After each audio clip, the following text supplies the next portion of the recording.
But as far as I'm concerned, this is it. This is it for me. I was being defensive a year and a half ago, and now I am buying aggressively again. And I think that what's going to happen is that a few years from now, we're going to look at sets like Evolving Skies the same way we look at things like Cosmic Eclipse. We look at Cosmic Eclipse today and we say, wow, what a great set. Look how many fantastic cards. Look at the beautiful artwork. Look at the popular Pokemon. How didn't I see this coming? Same thing with Evolving Skies. I think one day we're going to look at Evolving Skies and say, how didn't I see that coming?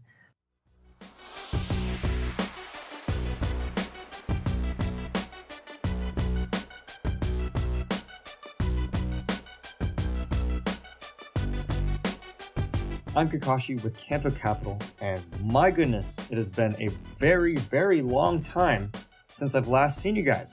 Hope you're doing well. I'm doing great. I wanted to drop by because there's been a lot of very interesting market action during this entire time frame. I wish I could have uploaded more videos. There's a lot of things I wanted to say, or I wish I could have stated for you guys during this time frame, but hopefully you had watched my last several videos, because for the last year and a half, I had really emphasized the point and gave my reasoning why I felt like it was great time to buy. And so if maybe you felt similarly, if you watched those videos, hopefully you kind of felt the same way, because if you did, we're obviously seeing some really exciting price action, and prices on a lot of cards are really starting to move up very, very fast. And there's a lot of noise and a lot of questions I've seen in the market about why is this happening? How does this happen? How is Modern and everything, a lot of cards skyrocketing to such insane levels at such a quick rate? And so today I want to discuss the price action and some of the things that's going on and my thoughts on the market. And so some of you had seen my community post that I posted a while back, but I had mentioned things like, for example, Evolving Skies booster boxes. I actually don't have one handy, but I'm going to go ahead and use this as a filler, a placement holder for our Evolving Skies booster box. But Evolving Skies booster boxes, when I'd made my community post maybe 2-ish months ago, booster boxes were sitting around $250. Now they're sitting closer to $400 a booster box.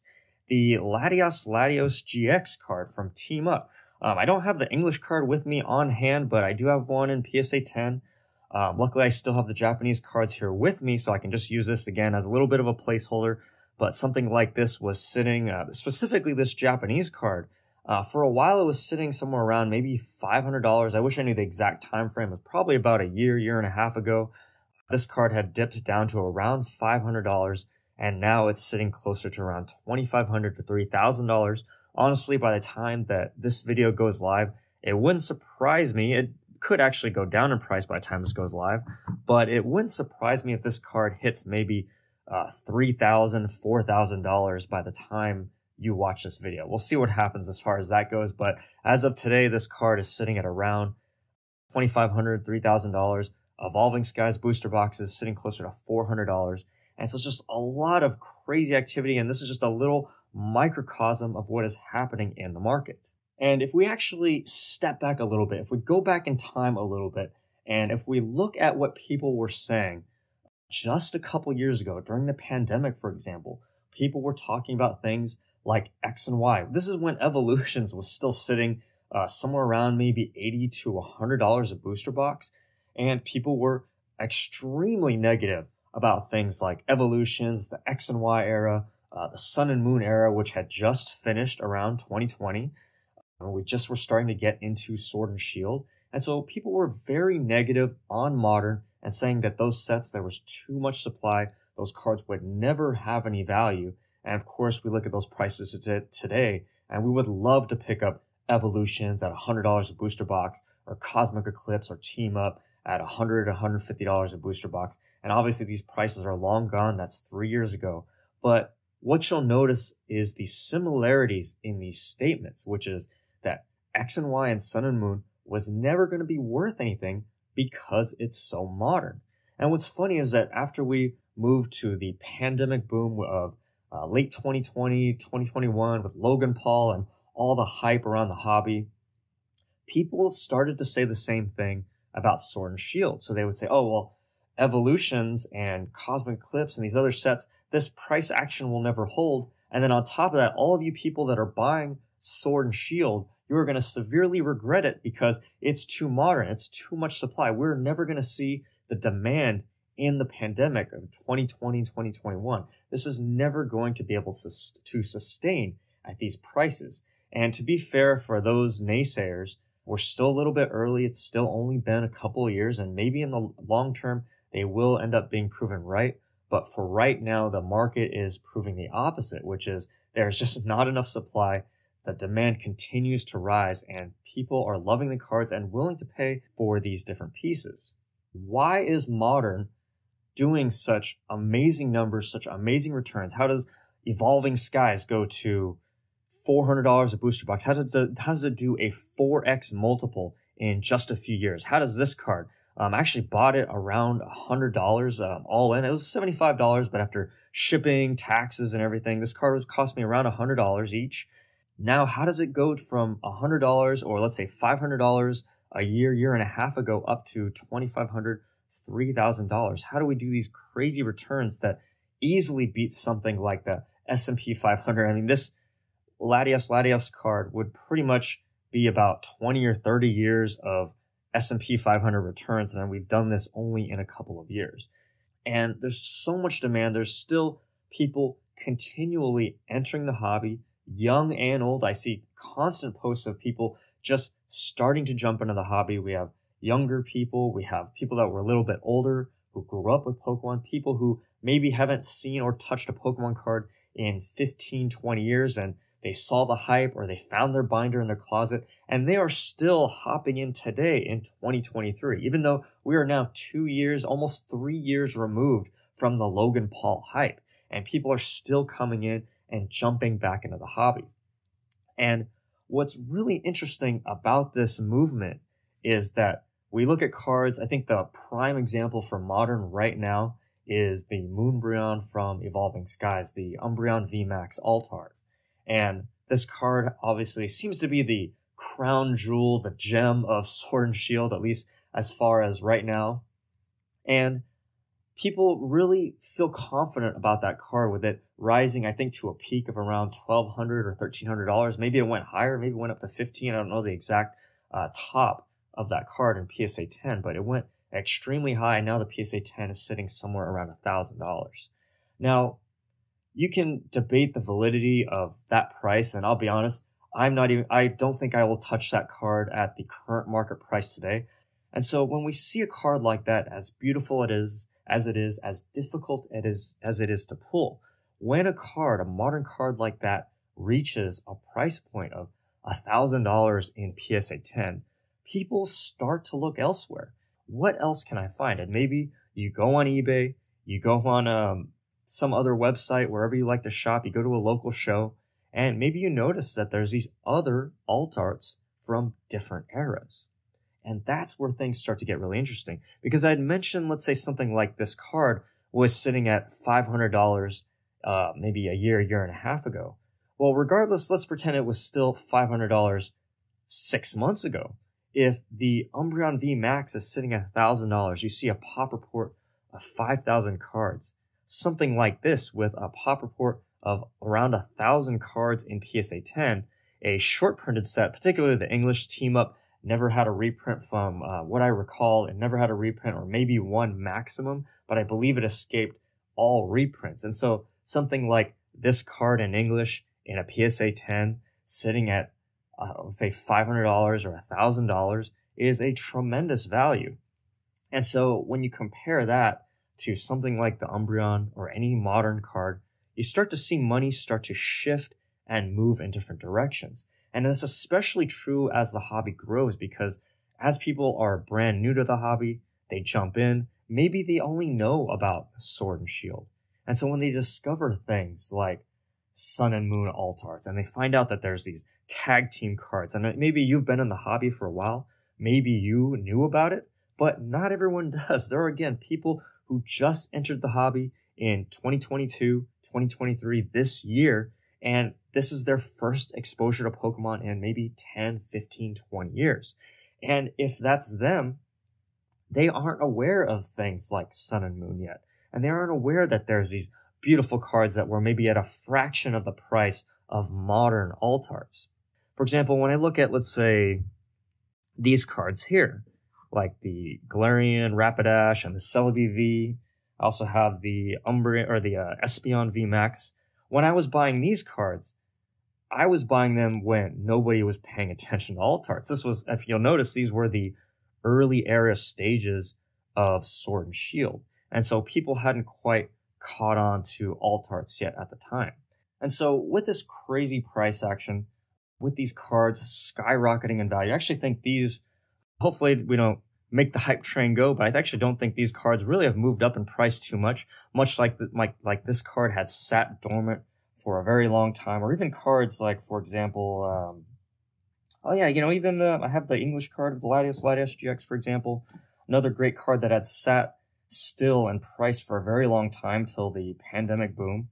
We have cards like this also from Sun and Moon, another alt art, very subtle things like the Blastoise as well.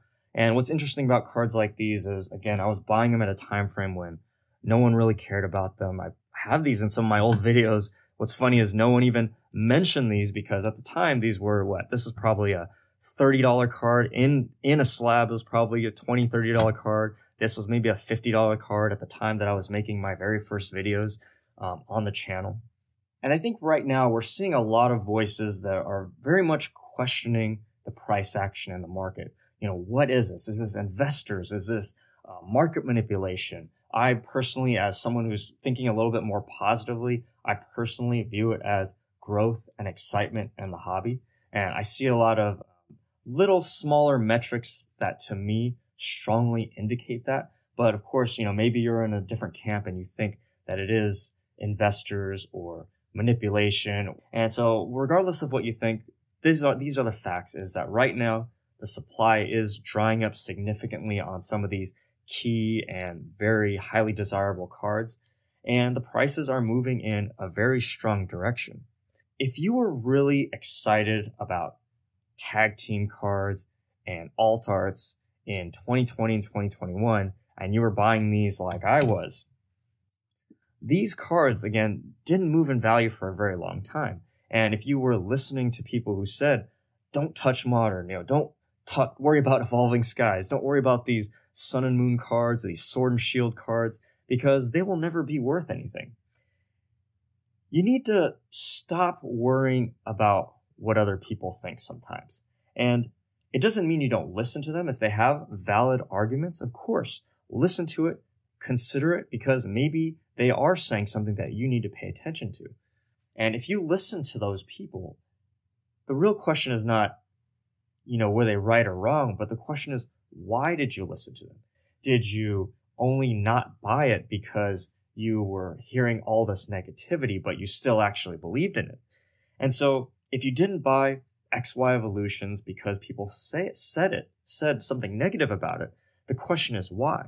If you didn't buy Sun and Moon era booster boxes or individual cards like these alt arts here, the tag team cards, the question is, why did you do that? Was it because people said that it was modern and there's too much supply and it'll never be worth anything? Did you listen to them just because they created a lot of fear in your mind? And we're kind of entering that same situation now with Sword and Shield. Again, if you are worried about other people's opinions, the real question is, why is that? Why are you letting them affect your decision making?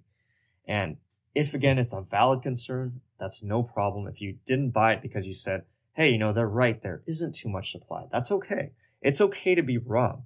But what you don't want to do is just blindly follow other people's suggestions and follow their opinions without really formulating your own.